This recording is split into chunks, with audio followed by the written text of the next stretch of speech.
typical politicians. They can't get their act together. Hello everyone, and welcome back to the channel. Today, world-famous movie star and California Governor Arnold Schwarzenegger explains that we should love what our countries have to offer. Even from a young age and in Austria, the first choice that we must make is the one that will determine our success. Schwarzenegger was always drawn to the size and lifestyle of America and looked for several ways to secure his passage to a country he knew had more opportunities for him. We should have clear goals and visions that keep us moving forward.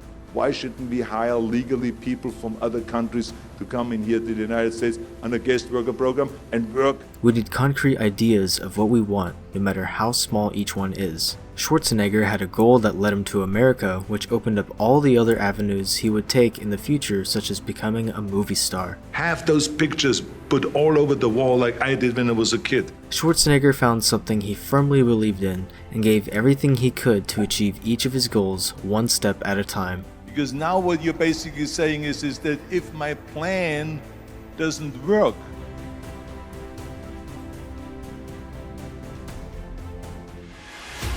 I always felt out of place in Austria. I felt kind of like, it was a beautiful country and everything, but it was kind of like I felt like it's too little for me.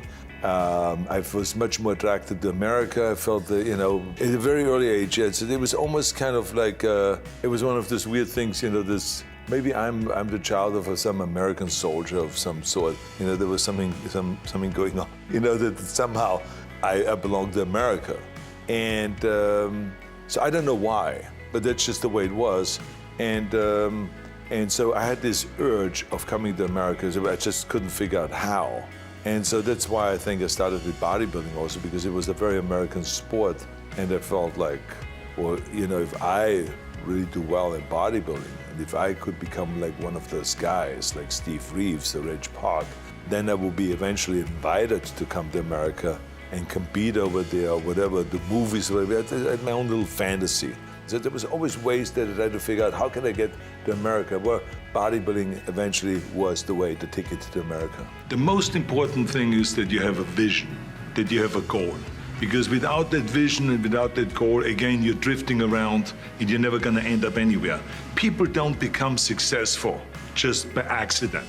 Maybe the guy that found gold in California and started the gold rush, but don't count on that. That's the one in a lifetime kind of a situation. So you got to really have a specific goal. And to me, to have that vision that I want to be Mr. Universe, that I want to be the greatest bodybuilder of all time, that was a great vision, and that specifically to look like Reg Park and to be up there on that stage and to lift the trophy overhead and to win the championship over and over and over again. So that was a great goal. You have to have a goal. Now, it doesn't have to be that specific goal, but it has to have some goal. This is why I always recommend to people, sit down, take your time, and start thinking about, why do you want to work out?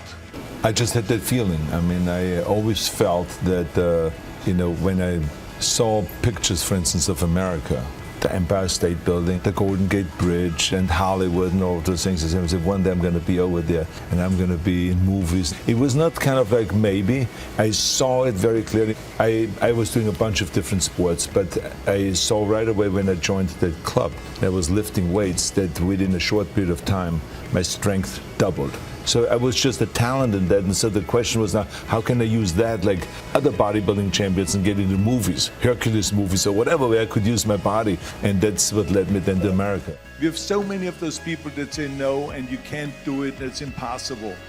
That is okay, because we just turn off, as I said earlier, and we listen and we hear the no being a yes. You can't do it, you can do it, and all of that.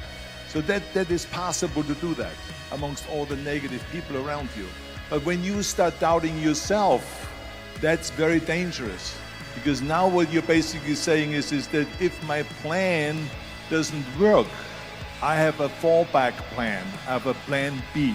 And that means that you start thinking about plan B, and every thought that you put into plan B, you're taking away now that thought and that energy from plan A. To understand that we function better if there is no safety net, because plan B becomes a safety net. It says that if I fail, then I fall and I get picked up and I have something else there that will protect me. And that's not good. because people perform better when there's no safety net. People perform better in sports and everything else. I say I made a full commitment that I'm gonna go and be a bodybuilding champion. I made a full commitment that I'm gonna be in America. Well, that's all for today. Thanks for watching, and consider subscribing for more motivational videos.